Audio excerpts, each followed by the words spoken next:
usul yang ke-35. Tidak ada satu pun hadis sahih atau hasan tentang kelebihan sembahyang sunat khusus dengan kaifiat dan bacaan-bacaan tertentu pada tiap-tiap hari atau tiap-tiap malam dalam seminggu.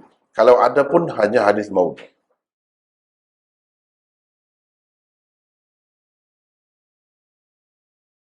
Tempat kita khususnya, dia tak kisah sangat benda-benda macam ni. Asalkan ada dalam kitab-kitab tertentu, orang-orang yang dikagumi, imam-imam yang besar, sudah dakap tu. Khususnya agak berleluasa di kalangan orang-orang sufi. Sebab kitab-kitab sufi yang banyak ada benda-benda macam ni. Sebab itulah kita kena umumkan pengajian hadis ni dalam masyarakat. Kalau tidak, dia jadi mangsa sampai bila-bila.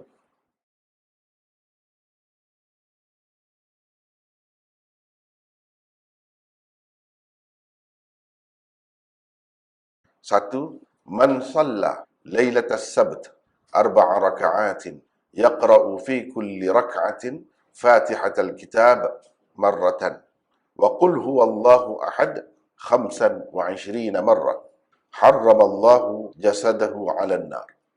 Maksudnya sesiapa mengerjakan 4 rakaat salat pada malam Sabtu, dalam setiap rakaatnya ia membaca Fatihatul Kitab 1 kali dan qul huwallahu ahad sebanyak 25 kali. Allah akan mengharamkan jasadnya kepada neraka. Hadis contoh 1 tadi terdapat di dalam Al-Mawdu'at Ibnul Jauzi. Al-Fawaidul Majmu'ah, ini pun memang kitab tentang hadis maudhu'. Karangan Asy-Syaukani, Tanzihus Syari'ah Al-Marfu'ah, Ibnu Arraq Al-Kinani, Al-La'ali'ul Masnu'ah, Jalaluddin As-Suyuti.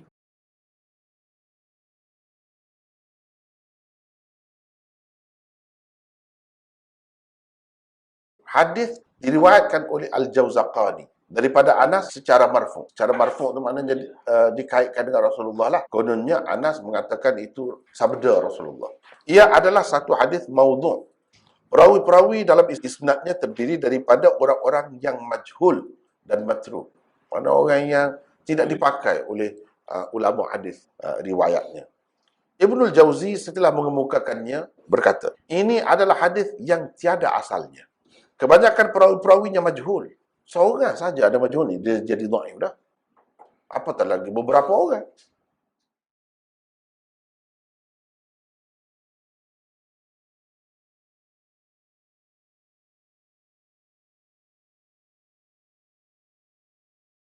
Maksudnya, sesiapa mengerjakan 4 rakaat salat pada malam Ahad, ia membaca pada setiap rakaatnya Fatihatul Kitab dan 15 kali Qul huwallahu ahad.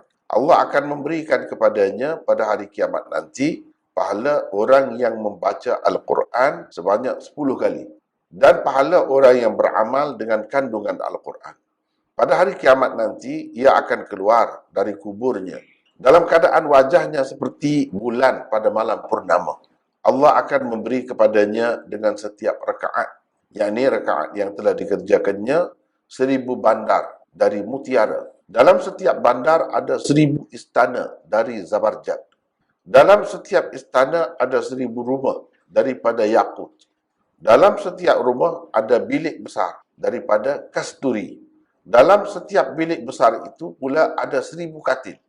Di atas setiap katil ada seorang bidadari. Dan di hadapan setiap orang bidadari pula ada 1000 dayang dan 1000 pelayan. Hadis contoh kedua terdapat di dalam Al-Mawdu'at karangan Ibnul Jauzi, Al-La'ali'ul Masnu'ah As-Suyuti, Al-Manarul Munif Ibnul Qayyim. Ini semua ni kitab-kitab hadis maudhu'. Dan benda ni ada tersebut juga di dalam Ihya itu.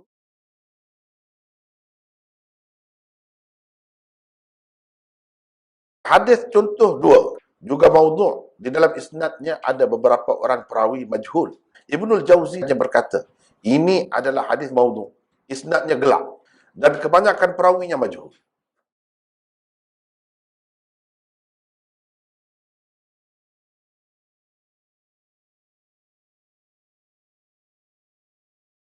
Contoh yang ketiga, maksudnya sesiapa bersembahyang pada hari Rabu 12 rakaat ketika matahari sudah naik agak tinggi, di mana ia membaca dalam setiap rakaat Fatihatul Kitab 1 kali, ayat Al-Kursi, Qul huwallahu ahad, yakni surah Ikhlas 3 kali, dan al-muawwidhatain, yakni qul a'udzu birabbil falaq dan qul a'udzu birabbin nas 3 kali. Niscaya berserulah malaikat di sisi arasy, wahai hamba Allah, mulakan semula amalanmu, kerana Allah telah pun mengampunkan dosamu yang lalu. Jadi kira start baru. Ini baru nak kira lepas ni. Mana dosa semua tu yang dulu hapus semua. Allah juga mengangkat azab kubur, kesempitan kubur dan kegelapannya daripadamu. Allah juga mengangkat kesukaran-kesukaran pada hari kiamat daripadamu, dan diangkatkan baginya pada hari itu amalan seorang Nabi. Hadis contoh ketiga terdapat di dalam Ihya Ulumuddin, karangan Imam Al-Ghazali. Qutul Qulub, karangan Abu Talib Al-Makki. Al-Ghunyah li Talibi Tariqil Haq, ini karangan Syekh Abdul Qadir Al-Jilani. Dan Al-Athar Al-Marfu'ah, karangan Al-Laknawi.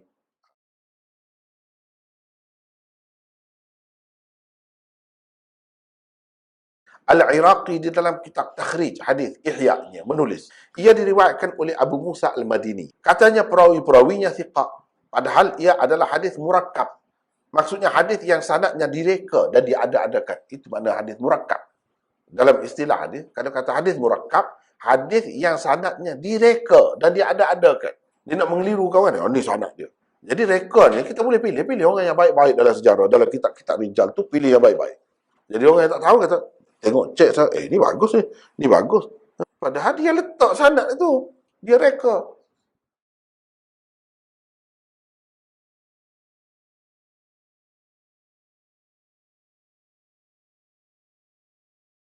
Yang keempat, maksudnya, sesiapa mengerjakan 2 rakaat solat pada hari Selasa, di antara solat zuhur dan asar, di mana ia membaca dalam rakaat pertamanya Fatihatul Kitab, surah Al-Fatihah lah maksudnya, dan ayat Al-Kursi 100 kali. Dalam rakaat kedua pula, ia membaca Fatihatul Kitab dan Qul Huwallah, yakni surah Ikhlas 100 kali, dan berselawat pula kepada Muhammad 100 kali. Allah mengurniakan kepadanya pahala orang yang berpuasa bulan Rajab, Sya'ban dan Ramadan. Ia juga mendapat pahala seperti orang yang mengerjakan haji ke Baitul. Ditulis juga baginya kebajikan sebanyak bilangan orang yang beriman kepada Allah Subhanahu Wa Taala dan bertawakal kepadanya. Contoh yang keempat, ini ada dalam Qutul Qulub Abu Talib Al-Makki yang menjadi rujukan utama ataupun asas kepada kitab Ihya Ulumuddin. Al-Ghunyah, Syekh Abdul Qadir Al-Jilani. Al-Iraqi di dalam takhrij hadis Ihya-nya menulis, ia diriwayatkan oleh Abu Musa Al-Madini dengan sanad yang lemah.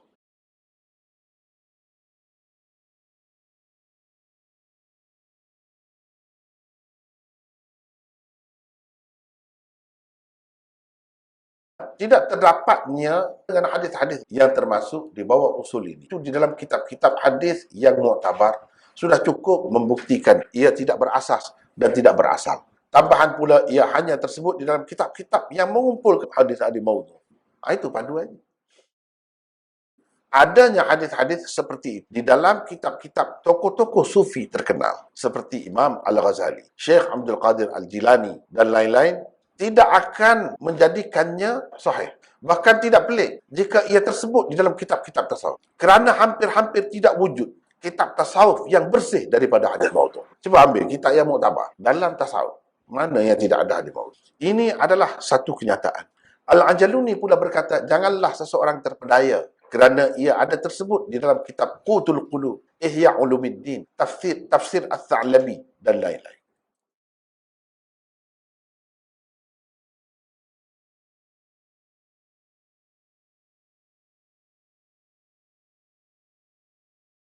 Perincian tentang bid'ah apa ni tempat kita dululah kurang.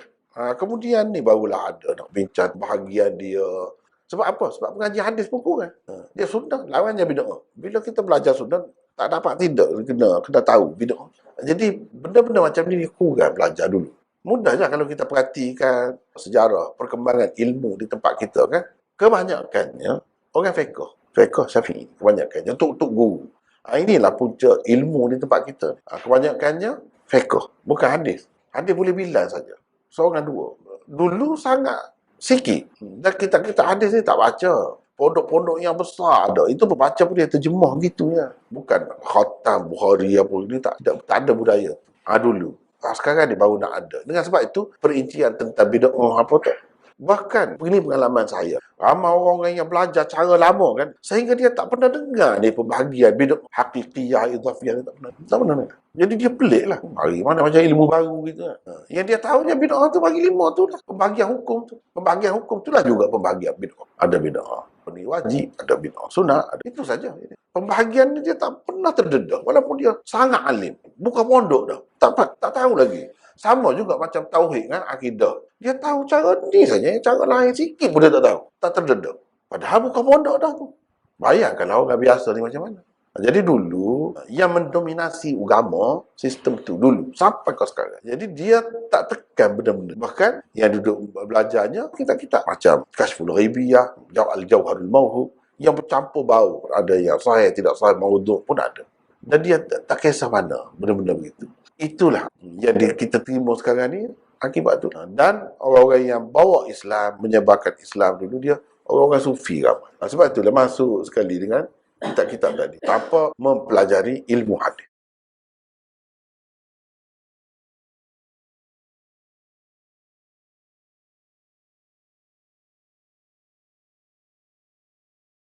Kalau kita perhatikan, bid'ah macam ni yang tersebar dalam masyarakat ni kan, bila dia sebar, dia cukup jaga tu.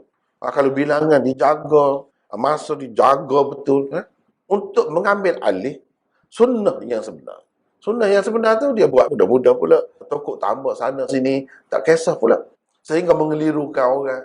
Benda tu tak ada asas pun, tapi dia amal dengan tetap. Seseolahnya yang Rasulullah SAW ajar tu tak sempurna, tak cukup lagi. Dia tidak beriltizam dengan yang sahih. Seseolahnya tak cukuplah Nabi ajar. Yang tambah banyak-banyak tu daripada mana? Tak ada asasnya. Seseolahnya kita secara senyap-senyap, secara tak sedar, kita telah menyamakan orang lain dengan Rasul. Itu bahaya tu dah.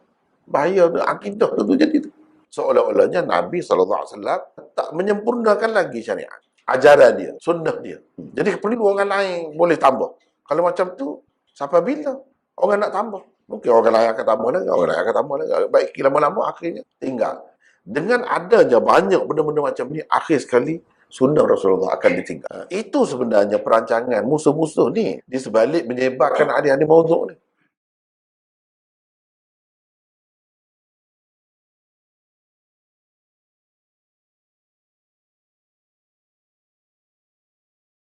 Kitab Syekh Abdul Qadir Jalani, Al-Ghunyah li Talibi Tariqil Haq. Wallahu a'lam. Saya pun susah juga. Yang bagus banyak, tapi yang mengaruh pun banyak. Saya tidak dapat pasti ini kitab Syekh Abdul Qadir Jalani sungguh ke atau tidak. Atau ini sebahagian daripadanya telah ditokok tambah oleh orang-orang yang tidak bertanggungjawab. Kalau kita mengandaikan dia tu memang alim lah, memang dia tahu hadis ni, dia tak akan masuk. Sebab katanya Syekh Abdul Qadir Al-Jailani ni dia kuat jaga sunnah. Kalau jaga sunnah, ini sudah membatalkan sunnah. Melangkaui sunnah, nak melebihkan benda bid'ah daripada sunnah. Ya ke betul? Jadi kita jadi ragulah. Kalau betul sebagaimana yang diketahui daripada sejarah hidup, dia cukup jaga sunnah, cukup jaga akidah. Itu saya kata banyak yang bagus. Tetapi banyak juga yang mengganggu macam mana. Saya tak pasti. Kalau dia tu betul-betul, sebagaimana yang kita tahu, saya percaya tidak ada. Mungkin sebab kitab-kitab ni lama-lama ada orang tokok tambah. Kalau Nabi orang sanggup, berani buat, berdusta atas nama Nabi, atas nama Syekh Qadir Jalani, apa saja. Kadang-kadang dia tidak terlibat pun. Orang-orang yang nak merosakkan agama ni sebenarnya, yang mencemarkan nama dia. Jadi saya tidak yakinlah benda-benda ni ada. Kecuali kalau kita kata kitab ni sudah ditokok tambah oleh pihak-pihak yang tidak bertanggungjawab. Itu lebih baik, sangka baik terhadap dia. Hampir-hampir tidak ada satu kitab tasawuf yang kosong daripada hadis maudhu'. Mesti ada hadis maudhu'. Misalnya kitab Syekh Qadir Jalani yang disebut. Ada. Kitab Imam Ghazali, Ihya Ulumuddin. Ada. Kitab Qutul Qulub. Banyak sangat. Jadi kalau macam ni, kalau kita sangka baik nak membersihkan nama dia, bagi saya lebih baik saya kata, ini tokok tambah orang lain. Bukan dia.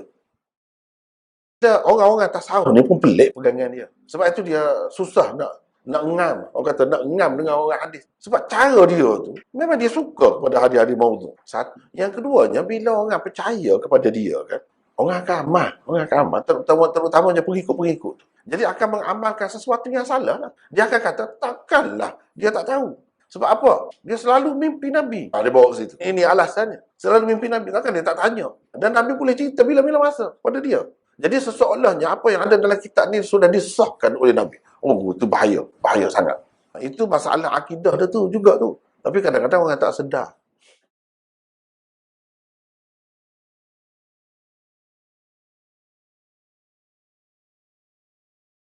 Ni masalahnya orang-orang ni dia kata tak apa, ini hadis dhaif pun, hadis dhaif boleh pakai untuk fadail. Dia kena faham. Kalau kita kata dhaif lah. Dhaif bukan semua dhaif boleh pakai. Dhaif jiddan tak boleh pakai. Kalau nak pakai pun tak boleh ada kepercayaan ini yang Nabi ajar kita boleh. Mengharapkan aku buat ni dapat pahala, tak boleh. Salah. Jadi kalau macam tu buat apa? Tak ada guna buat kalau macam tu, dah tak boleh pahala. Tak boleh nak mengharapkan pahala kita buat ni